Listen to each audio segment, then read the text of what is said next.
Alors l'allaitement maternel, c'est le fait de donner son lait maternel, que ce soit directement au sein ou via une méthode alternative comme le biberon.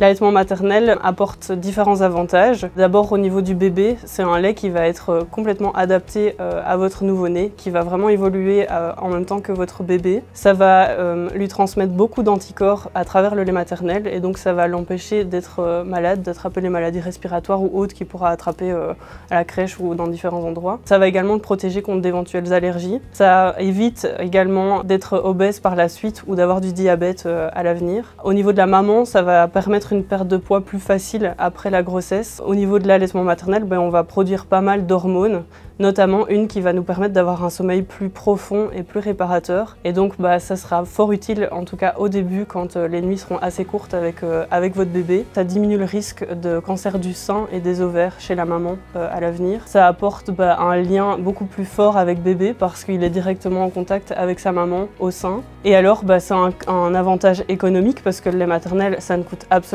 rien et c'est un gain de temps pas possible parce qu'il est toujours prêt et à température directement. Alors le premier lait qui est très important, c'est le colostrum. Le colostrum, donc c'est le lait qui va être là pendant les 2, 3, 4 premiers jours avant la montée de lait. C'est un lait qui va être beaucoup plus riche, beaucoup plus épais et d'une couleur jaune.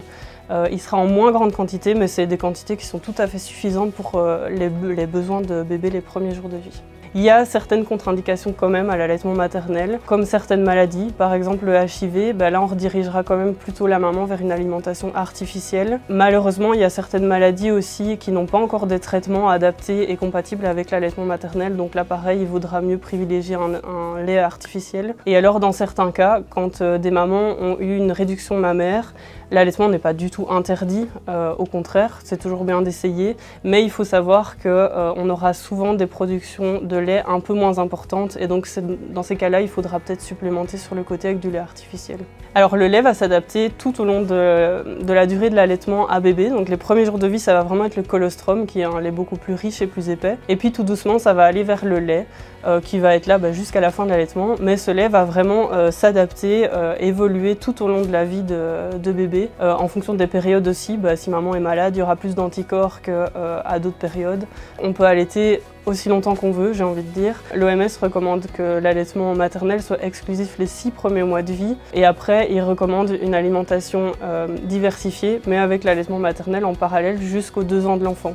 Après, si vous voulez allaiter plus longtemps, il y a toujours moyen, ça c'est chacun fait comme il veut. La montée de lait, ça se produit entre le 2e et le 4e jour après la naissance de bébé.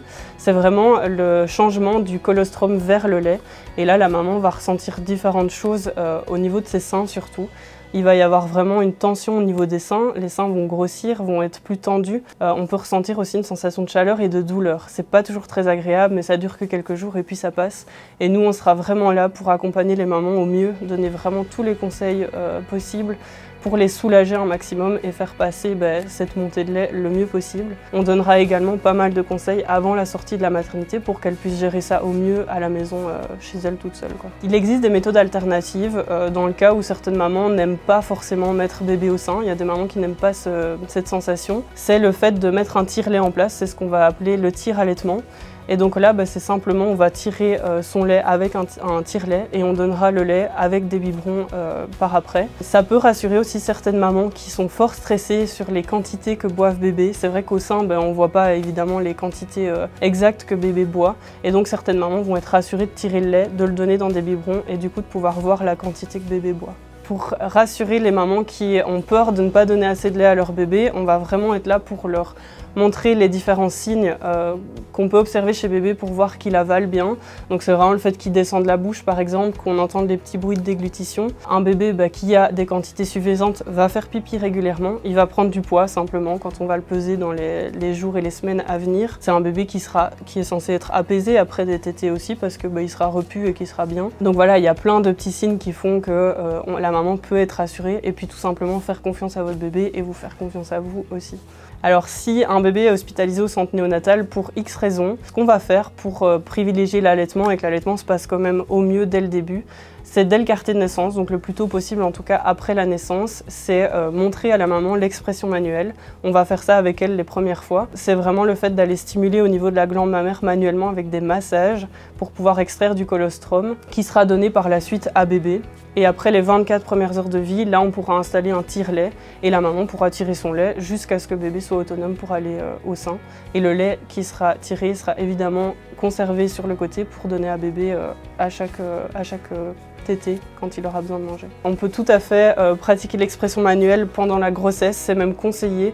Les dernières semaines de grossesse, donc vers la 37e, 38e semaine. Ça va permettre d'avoir des quantités plus importantes de colostrum dès la naissance et vraiment de mettre en place votre allaitement au mieux pour qu'il se passe le mieux possible dès le début. Et ça, c'est possible de prendre tout ça auprès de nos consultantes en lactation. Donc on a des sages-femmes qui ont une formation en plus de la nôtre, qui sont consultantes en lactation, qu'on peut aller voir en consultation au CHR. Et ça, c'est dès la grossesse, donc vraiment les consultations globales pour apprendre un maximum d'informations sur l'allaitement, être le plus à l'aise possible dès le début.